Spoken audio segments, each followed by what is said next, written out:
Teachers day, তা সেইখানে আমাদের একটা মানে স্যার পারফর্ম করতে এসেছেন, সেটা ক্রেজটা একবার দেখিনি সবাই।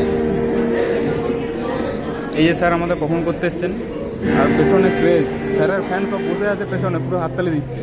এই যে আমাদের